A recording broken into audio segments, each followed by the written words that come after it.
on their channels and Spotify and all that. And, Sure. so I've been kind of following their model a little bit, and doing my own thing. And let me start recording this. Sure. So awesome.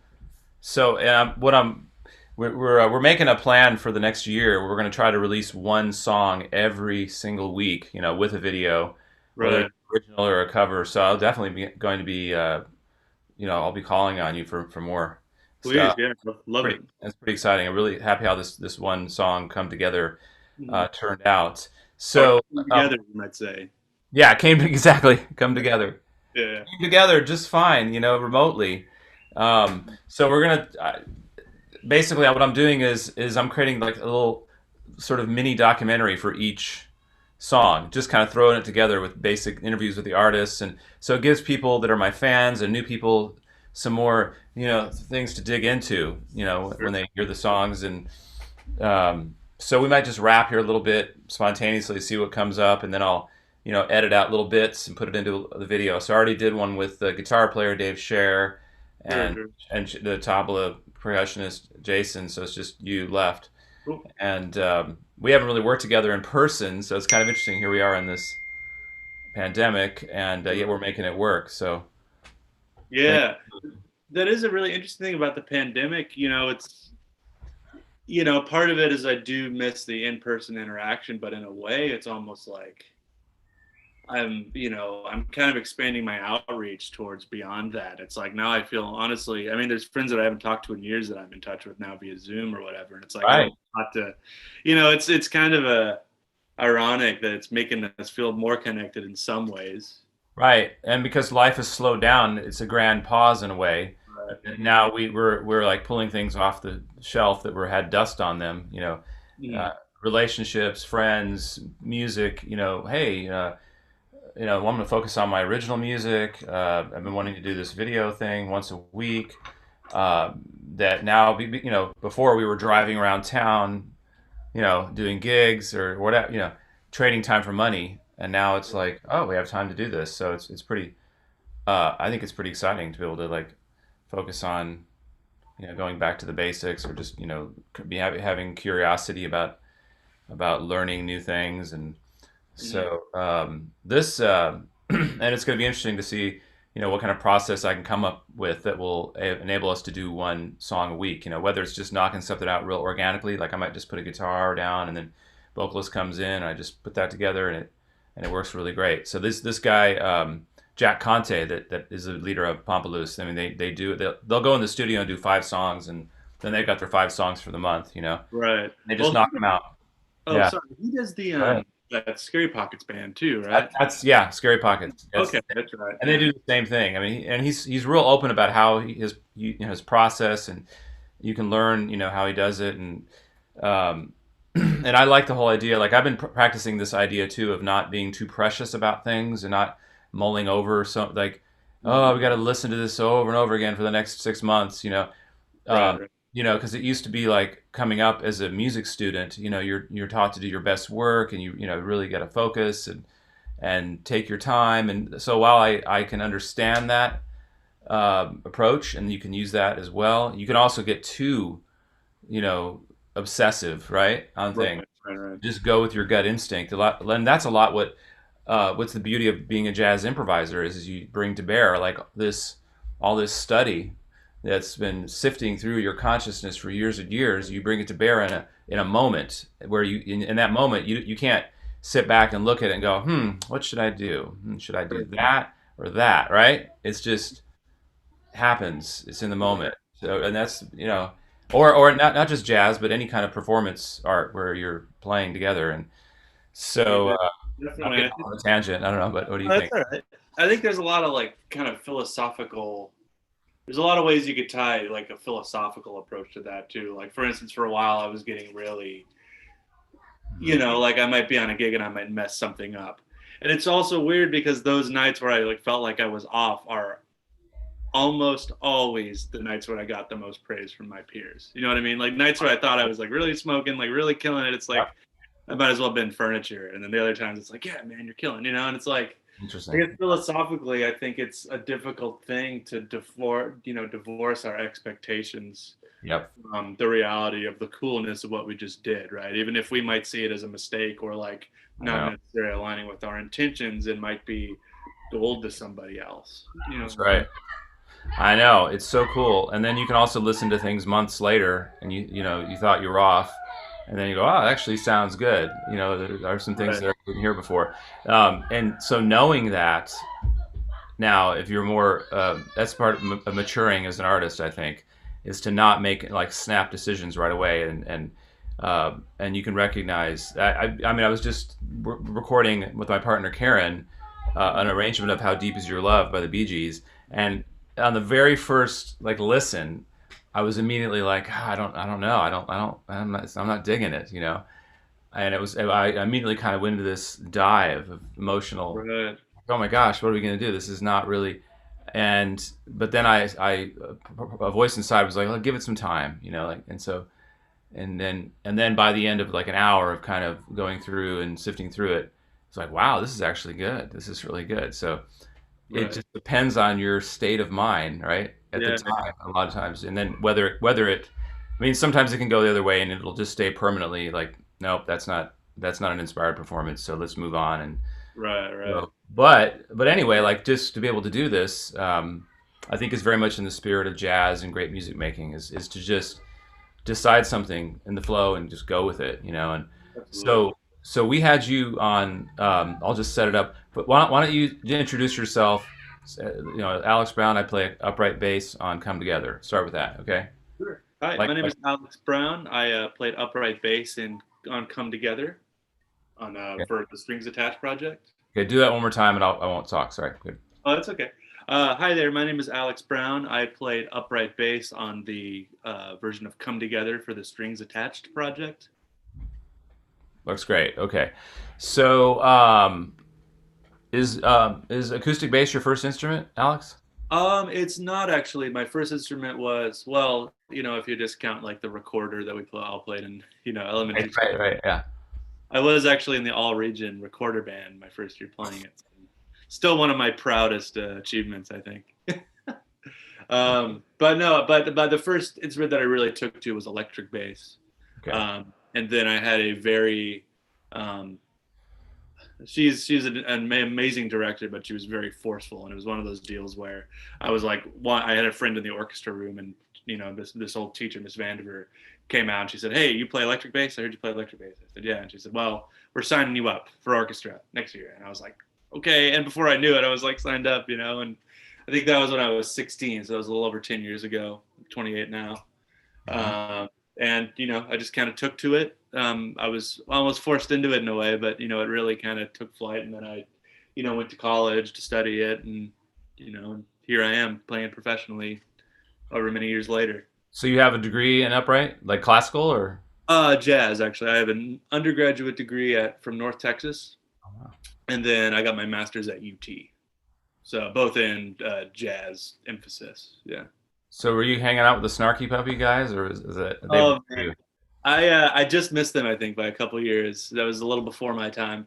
But I would see Michael League every now and again. I'd go out and he'd be in town. I think their video editing guy lived in Denton then. So Cool. so I think he'd come like talk about projects and then go out for a drink or something, and I'd see them at a Yeah. bar or whatever. So Cool. So yeah. so on upright, so you got a jazz upright degree. That's awesome. Have you heard this? Speaking of the song "Come Together," one of the first covers of that is this Brian Bromberg cover. Have you heard it? I haven't heard. I love Brian Bromberg though. Yeah. So it's like, I don't know if you can hear it, but here's like he's playing it.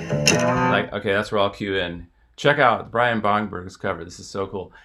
Solo bass, like the action's really low and everything's slapping on there. And Yeah, yeah. so that was one of the first covers I heard of this song, and I think it's really cool that the upright bass worked with the tabla and the percussion on this. It fits really well into the track and with the strings and string orchestra. So it was nice to have that, add that sort of earthy, bluesy thing with that lick, which is originally on an electric bass. Sure, sure, yeah. And it sounds Yeah. great on upright, but you can get that slide in there. Yeah, and I guess the way Paul McCartney had his bass set up, it almost sounded like an upright, right? It was like really kind of, acousticy. It was that old Hofner bass, so it's like a hollow body and then flat wound strings. It kind of lends itself well to the upright anyway. Doesn't it? Can you play it on the bass, just that lick? Sure. So yeah, I want everybody to hear like the slide, how you can really emphasize that on the upright Yeah. more the electric. It Boom. definitely took me a couple takes. It's in a bit of an awkward range of the bass, but once you kind of get it down, it plays itself. So the lick is Oh, yeah. so it's right about here where the neck meets the body. I don't know how well you can see here, Oh yeah. but Yeah.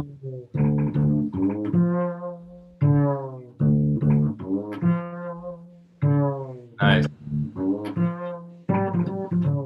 yeah, Cool. something like that. Yeah, and then you got so you can slide into it. That's cool. Thanks.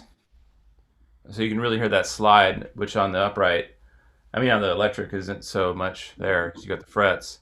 Yeah. So that's Make it cool. as ridiculous as you want on the upright, it's Yeah. And you did add your own little flavor to it, right? I asked you to. You didn't just read the chart. You actually added some notes in there. right, right. And luckily, I mean, that's a tune that I think a lot of people are pretty familiar with. So it's not like I'm reading it for the first time and I have to like stick close or I'm going to mess it up. It's like, okay, well, I felt comfortable taking the liberties. Sure. What are the jazz bass players that really influenced you and why? Or like, do you remember the first one that really got you? Sure. Yeah. I mean, Electric or acoustic? right, right. That's a great question. I mean, I feel like I'm discovering new people every day. Like electric bass wise, I just started digging into Tommy Cogbill, Hmm. for instance, and he was like, I don't know if you're familiar with him, but he played on Aretha Franklin, Respect. Oh wow. Like he was on a lot of those records, and he was just like a monster, man. Yeah, Uh, yeah, yeah. but I'm discovering new people every day. But I think the first bass players that really gave me a wow, I heard and I said I want to do that. Hmm. Definitely Paul Chambers, his recordings with Miles Davis for sure. Ray Browne. That's what I was about to say. Yeah, Yeah, I could definitely. totally see the Ray Brown and you were playing. Yeah, Oh, thank you, man. That's the kindest. I really appreciate that. Thank you so much. totally. But with Ray Browne, I think there's something very like earthy about his playing. It's very rooted. You can almost hear the soil in the Yep. way he plays. Absolutely. Yeah, and it goes across genres, so you can hear the blues in that, and yeah, just the overall feel of his playing. Is there's something. Yeah, it connects with your body. You can feel it in your gut. Right. I mean, and it's got that wood. There's just the sound of the bass too. He really had a way of bringing out a particular sound. Whereas other bass players, um, was Paul Chambers? Did he play with Bill Evans too? I think he might. I don't know if he ever played with his trio, but he was on a couple records with Bill Evans. I Yeah, think because it's there's like, and so Ray Brown's got that earthy feeling, whereas some of the other bebop guys that have a real powerful bass sound, it's like real, the strings are higher or something, and it's more like for those bebop lines. I'm trying to remember if that was Paul Chambers who did that. I know there was another bass guy that played with Chick Corea. You know what I'm talking about? Stanley Clark. No, he's Hispanic. Who's the Oh, Eddie Gomez. Eddie Gomez, right? Yeah, yeah, yeah, Because he played with Bill Evans. Eddie Gomez played with Bill Evans. yeah. I love Eddie Gomez too, and it took me a while to really get into him, but because he kind of approaches the instrument from a very highly melodic standpoint, and it's Exactly. kind of cool to see. And it was almost an evolution of like Scott LaFaro. Hmm. That's That's the Bill Evans trio, right? that's it. Scarlett LaFaro. That's who I was trying to think of. Yeah, Oh, okay. yeah. He's like just a powerhouse. Incredible. Like the lines up there. Yeah, Where yeah. whereas Actually, Ray Brown is more like support guy. And also just beautiful, simple lines and love it. Yeah. there's a lot of joy in all those people's playing too. I think that really comes through. Oh yeah. Yeah, a lot of Like, was love. there was there like a recording you listened to a lot, electric or acoustic bass? Oh man, yeah, absolutely. There's that Oscar Peterson trio, We Get Requests. That Mhm. album, that was definitely a really really big one. There's a Scott LaFaro, Sunday at the Village Vanguard with the Bill Evans Trio, Relaxin' with the Miles Davis Quintet. In my mind, one of the best recorded upright bass tones Oh, of all nice. time. Check that out. Yeah, yeah, with Paul Chambers. I love that record.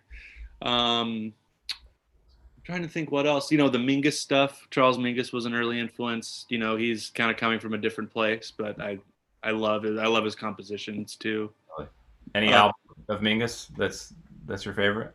oh man, there's such a wide breadth of stuff. I really Yeah. enjoy. Lately, I've been revisiting the Money Jungle album. Have you heard that one? No. Man, that's an incredible one. It's him and Max Roach and Duke Ellington Hmm. in Wow. the 70s. Yeah, and it's pretty wild, but they're playing all this really modern stuff, and Duke's hanging in with them. He's playing right along with them, but you can still hear the Duke. I've never Incredible. heard that. Duke Yeah, Duke with Mingus and Max Roach. yeah, just a trio album. It's called Money Jungle. I wonder if that's on. Is that on Spotify? I hope it is. I want to check that out. Yeah, I think it should be. Wow, cool. Yeah, yeah. This would be fun. Another thing I'm doing is I'm doing like a weekly radio show where I bring up music and talk about it and play it and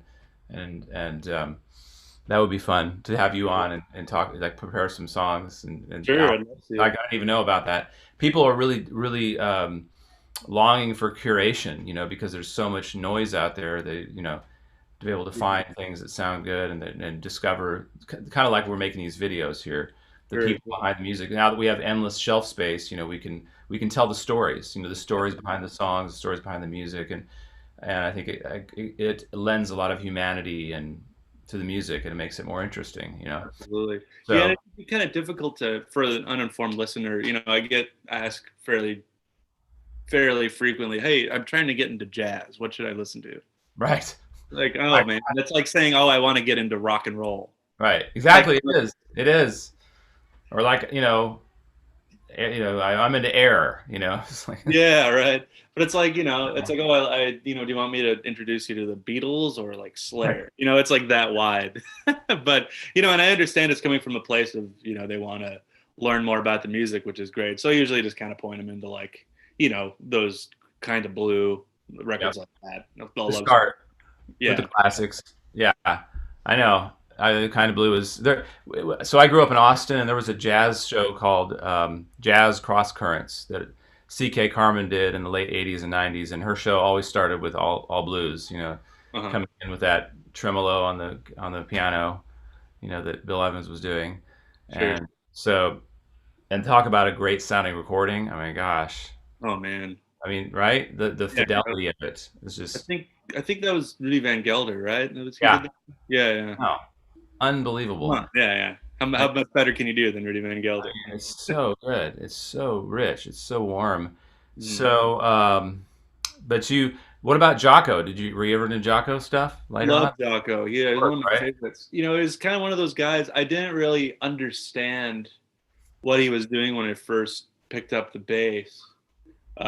Especially when I was, not trying to say anything bad about this music, but when my ear was more towards like classic rock and like Led Zeppelin and stuff like this. I didn't really understand like the harmony. And to my credit, some of those old records are kind of like some of the sounds are a little bit dated, Yep. But man, once I really started to dive into Jocko, I think that was definitely a turning point in my listening and my playing Yeah. for sure. But there's all that Weather Report stuff, Black Market, Heavy Weather, Right. and his solo records, and I all those. know. Yeah, Invitation, the first solo record, that was made like in the early '70s, and Herbie Hancock had a hand in getting him that record deal, and right, on that very first album. Also, his music, he played with Joni Mitchell, right, on things. Have you yeah. heard his Jura album? Oh yeah, it's great. I Right, have a really hi-fi pressing vinyl of that, and I just listened to it the other day, and it's sublime. right. I know it's I so think good. better musical pairing than Jocko and Joni Mitchell, man. Yeah, and they were lovers during the time. They were like lovers, and so they were making music together. And what a beautiful document of that time period. And yeah, I mean, to hear him sort of be a side man, but he, at the same time, his personality is so dominant on Yeah, that recording, Hajira. I love it. I love that stuff. Well, I appreciate you meeting with me, and sure. look forward to more strings attached collaborations. And And then, you know, what is it going to be? 6 months or 9 months? We'll have to have actual real gig together. Yeah, there we go. It'll be Yeah, fun. whenever things open up in 2023 or something. Hilarious. Yeah. So I'll be in touch. I'm trying to think. What have I got on my burner that I'm going to ask you to play upright on, or electric? Do you play fretless electric too? I I assume. do actually. Okay. Cool. What do you have? What kind of instrument? Oh, let me bring it. I have a axe made by this guy in town named Brady Muckleroy. Oh yeah, Brady. Cool. Yeah, I have two of his cases actually, but this is the fretless that I use. And I don't really play it out too much because it's got it's got an unlined fretless neck. And it's funny, Yeah. I got this thing because I was like, oh, it's unlined, but I should be fine because I play upright. Upright. Exactly. And then a guy like can't play this thing in tune to save my life. You know what I mean? It's so funny. But I'm just now kind of getting to the point where I can, Yeah. fairly fluid. I've taken on a couple gigs and it's Right. good. So There's no markers on it? no markers. There's dots on the side. I don't know if you could Oh, see, okay. There you go. Yeah. but That's sometimes with these fretlesses, like sometimes the note's right on the dot. Sometimes it's like more where the fret would be. yeah. But this one I'm kind of realizing the actual in tune note is on the dot. Right. Well, So you I don't have. have. Yeah. Go ahead. Oh no, I was saying I have that as a visual guide. That's what I was wondering. Yeah, because you don't have like the body. String players, we have the body that Right. we're used to, cueing off of. Same Yeah. thing with the violin. And then it's like, yeah, so it's a different situation with the Mhm. electric. Yeah, Cool. it's a great instrument. If I could just learn to play this freaking thing in tune, that would be great. But That's hilarious. oh man, Uh, cool, man. I'll be in touch about our next project, and I appreciate you doing the interview. So this helps out a lot. thank you, and thank you for having me on. I really appreciate it. It was fun. Okay, All we'll right, do it again. take it easy, Will. Be good, man. All right, I'm out of here. See you, Alex.